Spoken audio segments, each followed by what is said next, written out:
Hello everyone. So I hope you all are fine and safe. So today we will discuss or start our chapter number 4 of geography. In the previous chapter of geography, third we discussed about internal forces. But in this chapter we will discuss about external forces and sculpting of landforms. How landform formed by different agents. So as we know that a various landform of the earth such as plateau, forest, plain, mountain and valley etc. are formed by endogenetic forces originating in the interior of the earth. On the other hand, due to the exogenic forces, the earth's surface is being continuously leveled. The leveling of the earth's surface by natural process is called gradation, which is caused by various exogenic forces including running water, moving ice, wind, sea waves, air, etc. These forces which act on the surface of the earth and bring about gradual changes to the landforms are called agent of gradation. Agent of gradation. So there is two main process of gradation.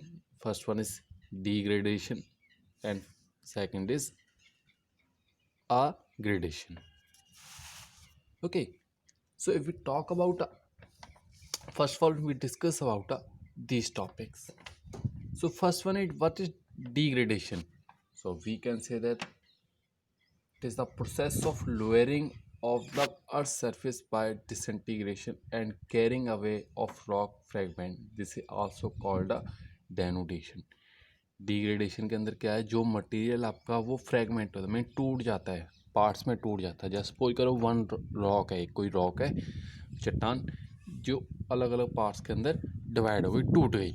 सो उसका क्या हो गया, degradation हो गया. ठीक है, जब वो टूट गई तो क्या करेंगे, जो ये वाले फैक्टर्स हैं लाइक रनिंग वाटर और एयर, सी वेव्स एट्सेट्रा, वो उसको उड़ा के दूसरी जगह पे ले जाएंगे.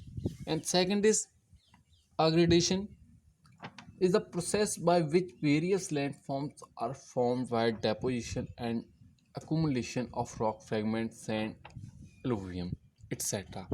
सो अब इसको उड़ा के तो ले गए, बट इसको डिपोजिट भी कहीं पे करेंगे. सो डिपॉजिट करने के प्रोसेस को कहते हैं एग्रेडेशन. मीन्स यहाँ से चीज़ को उठाया और यहाँ पे जाके डिपॉजिट कर दिया. यहाँ पे अलग लैंड फॉर्म बन गया, यहाँ पे अलग लैंड फॉर्म बन गया. Understand? Okay, so these two processes act at the same time on various landforms, causing lowering down of land in some places and building up a landform in other places. This bring about a equilibrium. The surface, Earth's surface, the agent of gradation act on the Earth's surface through the D processes. First one is weathering. So it is a gradual disintegration of rock. The transport of the broken rock fragment is not carried out by the agent of gradation. Weathering may be caused by physical, chemical और biological ना. Like हम chemical कह सकते हैं, जब जो दो chemical मिलते हैं तो एक का क्या होता है, एक ख़त्म हो जाता है. मीन्स किसी चट्टान के ऊपर या रॉक के ऊपर जब दो केमिकल मिलते हैं तो उसका फ्रेगमेंटेशन हो जाता है. ओके, बायोलॉजिकल मीन्स किसी के अंदर से कोई जो ट्री है, वो जैसे रॉक के अंदर कोई ट्री निकल आया तो उससे क्या होता है, वो चट्टान है या रॉक है उसको तोड़ देती है. एंड फिजिकल मीन्स उसके ऊपर धूप भी पड़ रही है, बारिश भी पड़ रही है, पानी पड़ रही है, इसकी वजह से उसका डिसइंटीग्रेशन बहुत जल्दी हो जाता है. Next is erosion. So it is the combined action of wearing down of rocks by agent of gradation and transporting the eroded material from their places of origin to be deposited elsewhere. Erosion means किसी rock का ऊपर वाला part है जो ऊपर से उसको उखाड़, जैसे सपोज करो कोई रॉक है, इसके ऊपर वाला जो पार्ट है मीन्स डिफरेंट डिफरेंट एजेंट्स की वजह से मीन्स ख़त्म हो जाए, इरोड हो जाए, ठीक है। And third is very important, a material of weathering and erosion, a agent like a running water etc are deposit the material into different or other regions. Okay, we can say dumping of the rock debris. Debris means मलबा होता है ना, जो मलबा, सो उसको अलग place पे जाके डिपॉजिट कर देता है, understand. So next we will discuss about all landforms which formed by and running water, or we can say that river. Okay, so first of all we will try to learn about the river stages. So there is three stages, or we can say the course of a river.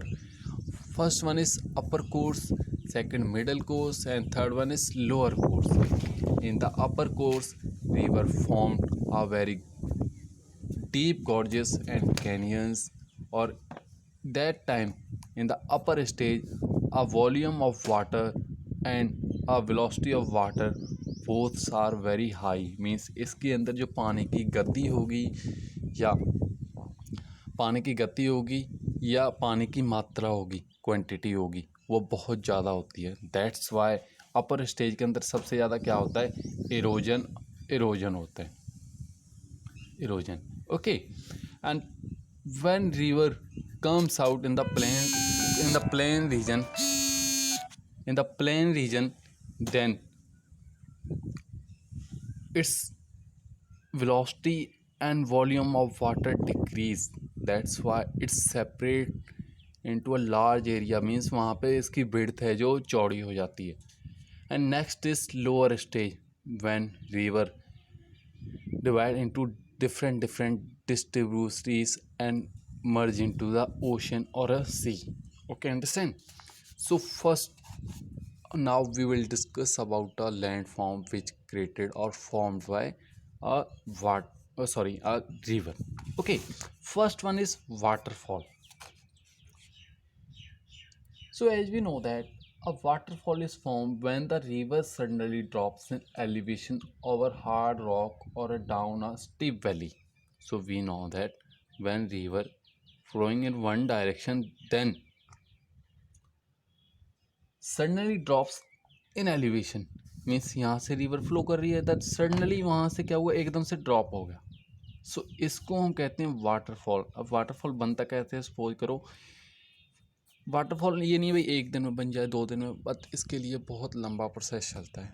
For example यहाँ पर river आपकी continuously flow कर रही है, suppose करो ये जो strata है, या इस basically in the geography language we use a word of strata. Strata means ये पार्ट ऑफ रॉक, जो ये वाला स्ट्रेटा है ये बहुत ज़्यादा हार्ड है, इसको रिवर इरोड नहीं कर पाती। But on the other hand suppose करो दिस है also part of rock, but ये पार्ट है जो या स्ट्रेटा है वो सॉफ्ट है, उसकी वजह से रिवर ने क्या किया, इसको इरोड कर दिया। अब इरोड कर दिया तो क्या हुआ, यहाँ पे एक स्लोप आपकी बन गई, then river suddenly drops at that point, it is called waterfall, understand?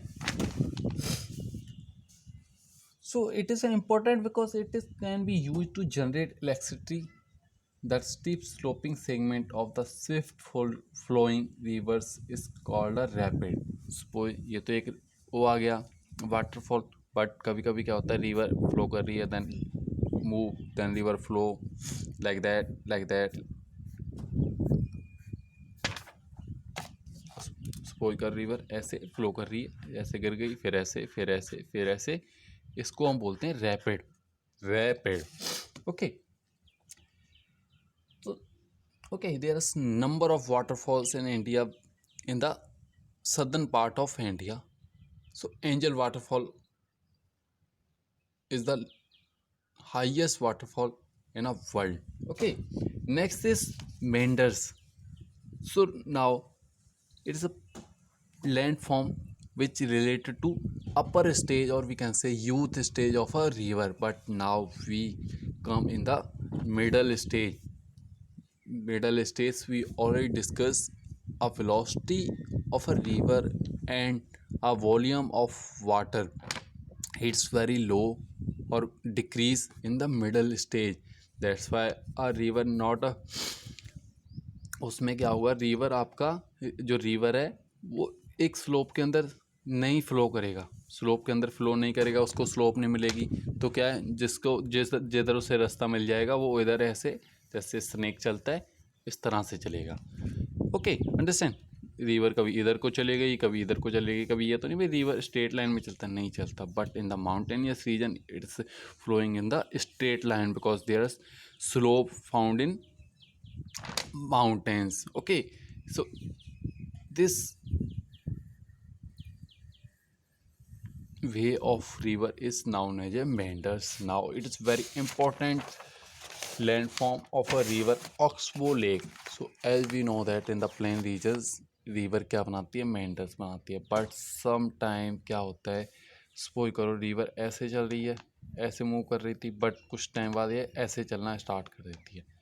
देख रिवर ऐसे फ्लो कर रही है, इधर चले गई like that moving, but some time river क्या है, इस रीजन को इरोड कर देगी, इस रीजन को इरोड कर देगी। इसकी वजह से क्या होगा, रिवर डायरेक्टली इस रीजन से फ्लो ना करके इस रीजन की ओर चले जाती है।